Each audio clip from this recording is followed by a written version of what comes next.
right, let's start with the pick game. It was Denver versus OKC. What was that, Friday night? Mm-hmm. Yeah, Friday. All right. Denver lost. We thought they would win. They lost. It was in Oklahoma. Yeah. Anybody watch it? I did.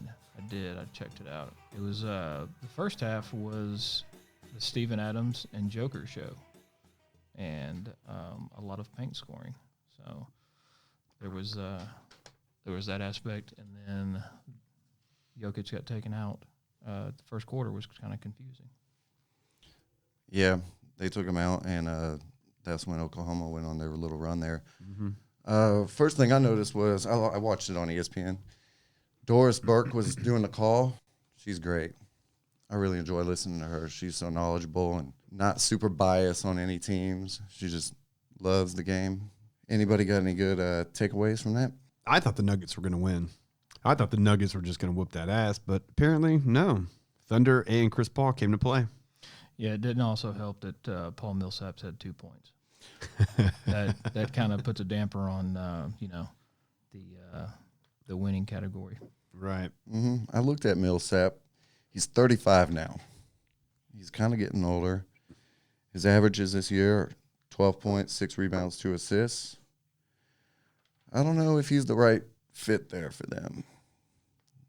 I mean, going forward, where would you put him? Coming off the bench. No. I'm saying, like, if he, let's just say that he wasn't on Denver's team, like, what team do you think he would be a great fit for? Oh, I have no idea. Yeah. That could go anywhere. I think Spurs. Yeah, but I think that position, he's too big, man. He's too big. It doesn't move too good. So, I mean, it's not a big man's game anymore. No, it's definitely not. I mean, even the biggest guy that the Nuggets have, I mean, you look at Joker, and, I mean, he doesn't even play that true center role anymore. He likes that, pop out shoot game. Mm-hmm. So, I mean, yeah, he's 12 for 15 from the field. Had 32 points. So it's just a different kind of game now. Mm-hmm. Mm-hmm. Chris Paul looked great. It's hard to believe it's his 15th year in the league. He's like 100, but he acts like he's 20. Dude, he's so good, though. I mean, realistically, I don't know in Memphis, like, we're supposed to, like, still hold resentment towards Chris Paul because, the LA days. Or he still whatever. sucks. But, I mean, dude, you look at him, like, put him in New Orleans, back in New Orleans one more time, like right now. You put him in New Orleans with Zion and JJ and Brandon Ingram, like, that team goes from a 9th seed easily to a 7th seed, easy. Yeah, he makes teams better. I don't know. When I look at New Orleans, I see Drew Holiday. I like Drew Holiday. I think he's a great player. No, I mean, Drew Holiday's a good player. I give you that. I mean, I just think that what Oklahoma City is doing with Chris Paul and having SGA basically learn from him, I mean, I think in the long run that's going to be a massive investment. Mm-hmm. On the other side of that, Steven Adams had a pretty good game too. Mm-hmm. Steven Adams did his usual 2010, but he did better than that. Yeah, 19 and 17, that worked pretty well. Mm-hmm. So. Bo, do you have any takeaways? I thought Chris Paul was spectacular. He was awesome. He did have the 7 turnovers, but the Nuggets as a whole, they had, what was it? They had 19 turnovers versus the Thunder with 12 turnovers. I think the turnovers, that was the story of the game. Mm-hmm. Yeah. I mean, it was close in the last 5 minutes, which is pretty much all we can ask for when you pick a game to watch. Bo, where do you see Nuggets being towards the end of the season? I think that I definitely think they could advance through the first round of the playoffs. Depends on who their second round opponent is, and if they get bench production from the former Memphis product, Barton, if he's coming off the bench and hot, and like he started this game, and Gary Harris has really struggled. If he can start hitting shots again, I mean, his defense has been good. So that's what's keeping him on the floor. I think they have a high ceiling, honestly. And Jokic is one of my favorite players. He's so creative with his passes, and he looks like a sloth out there sometimes, but he's good. Yeah, he's definitely a slow mover sometimes.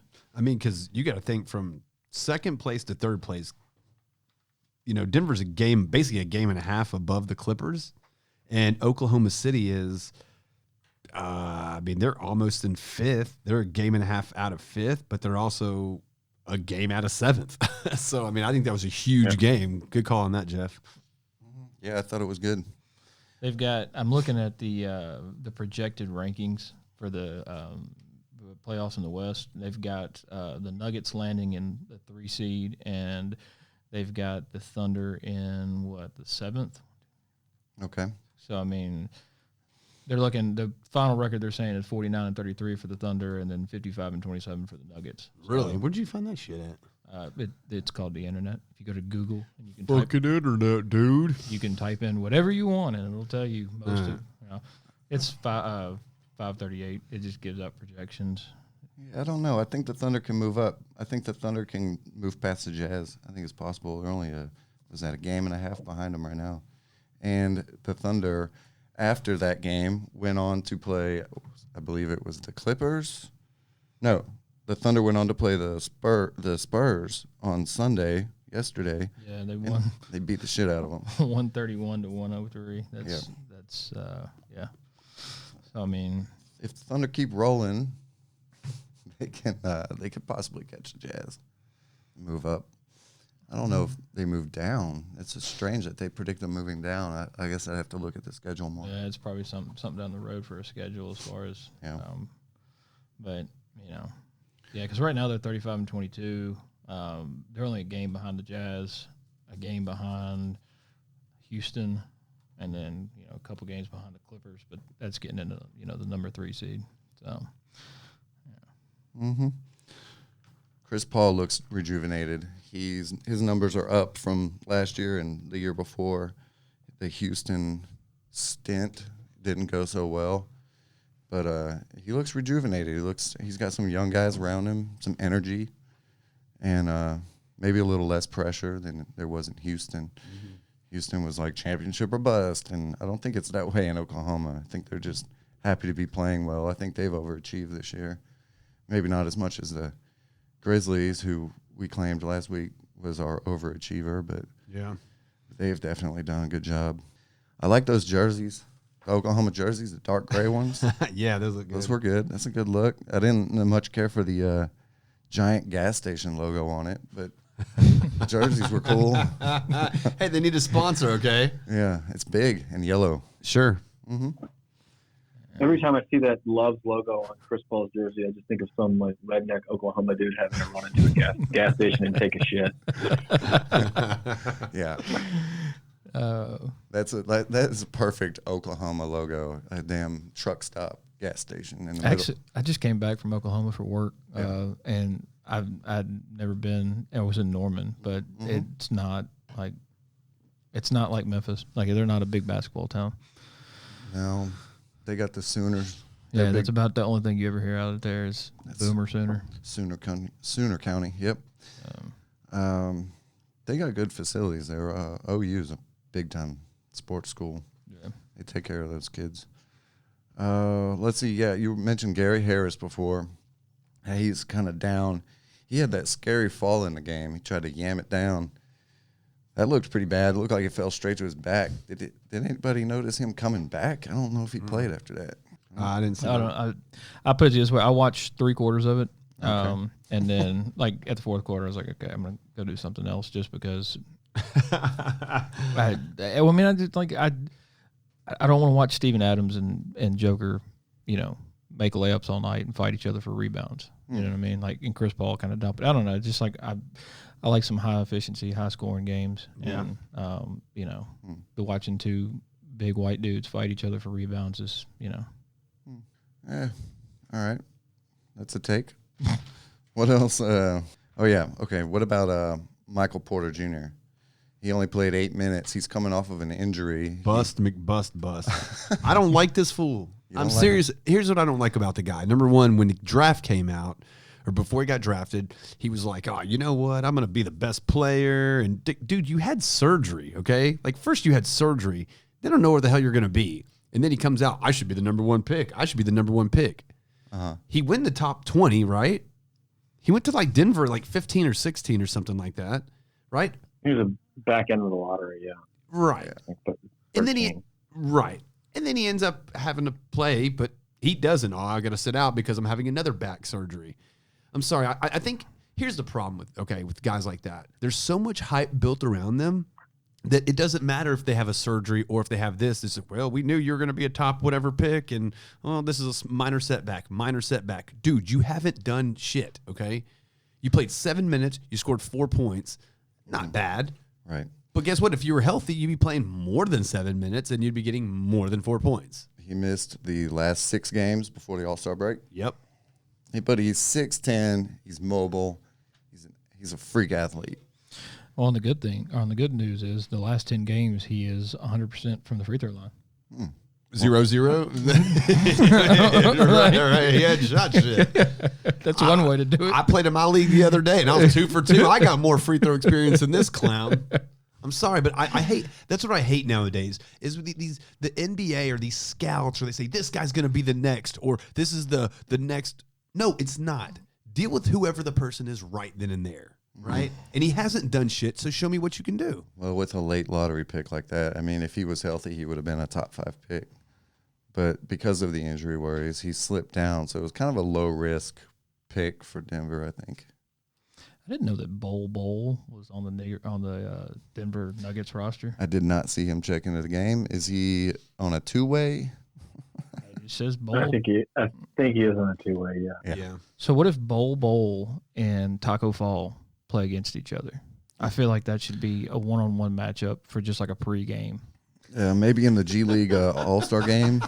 Like, could you imagine how long that would take to get to the rim if it was those two dudes? Because, like, you would have a better chance of, like, the clown on the stilts moving faster than Bol and, like, Taco Fall. Golly. Yeah. Here you go. Who's better, Michael Porter Jr. or Bol? MPJ. Yeah, I'm going to say MPJ's because probably his knees can move quicker than Bol's. Yeah. I mean, that's Bol. Yeah, I see Bol and I see Taco Fall, and then I see Hashim Thabit. Do not say that, because if somebody from Memphis, i.e. Chris Wallace, hears this, he's going to be all over that. What he was saying is he sees Hashim Thabit waiting on Bol and Taco Fall. That's what he means. Okay, with Chris Paul, I think he may single-handedly have saved Billy Donovan's job. Yes. I can agree with that. When Russ was there, I remember hearing people talking about Billy Donovan could get fired. They weren't winning. They weren't producing. They weren't doing what people thought they were going to do. Yeah. Billy Donovan took a lot of heat for that. Maybe he shouldn't have. Maybe it was just the players. Chris Paul's got that team rolling. Well, I mean, when your point guard point guards are an important position because, I mean, they facilitate the entire offense. And when you got somebody like Chris Paul that's been around forever and a day, you know, he knows what's going on, what to do, where to get guys, you know. It's easier to have that trust in somebody that's going to hold the ball for the majority of the game rather than having like a power forward or your shooting guard that he scores, but he can't facilitate every single thing. He's a game manager. Hey, Bo, how long do you think Chris Paul has left? He wants to play till he's 40. That's what I read. He said that. So, I mean, if he's healthy, he'll keep rolling. You know, you asked if Chris Paul saved Billy Donovan's career. I think Chris Paul is the coach there. You know, I think Billy Donovan's just letting Chris Paul do his thing. Mm-hmm. And he's got a couple other facilitators with him there that taking kind of some of the weight off of him.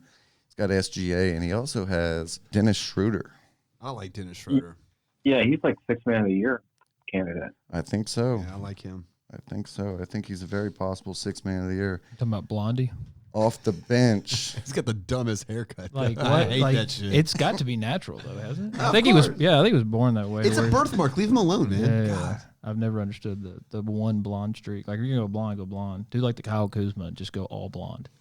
According to Doris Burke, he is leading the league and points off the bench at 19 points per game. He's getting 4 rebounds, 4 assists a game. Pretty good. That's the Carmelo contract turned into Schroeder. I think it's working out. So, yeah, I think Oklahoma, I'll be watching them this week, see what they do. I'm kind of interested now that I've watched the game and kind of really got into it. I mean, they're scoring – Oklahoma City's scoring 111 points a game. You know, they're allowing 107 points per game. So, I mean, Yeah, they're up there in efficiency. I mean, they've surprised me all year. I'm not gonna lie, they've surprised me. I thought after losing Russ, and I thought Chris Paul was gonna take that as like a sentence job. You know what I'm saying? Mm-hmm. And then he turned it around to where he's like, no, man, let's compete. Let's make this thing work. And he's really surprised me. All right, Bo, do you have any other analysis you'd like to bring to the table? No, I think Chris Paul's awesome. He still sucks. Yeah, apparently he's a really good bowler too. He's a great bowler. Oh, He's got this like bowling league and stuff. Yeah, that's You know? that's cute. that's kind of what I heard. He's a good actor too. yeah. He continues to get those ads, even though he's not in LA. I guess maybe Right. that speaks to something. That speaks to. It just speaks. It speaks to how good of a player he is, and he's never gotten in trouble off the court or anything like that. So that pretty much wraps it up with the pick a game of the week. Right.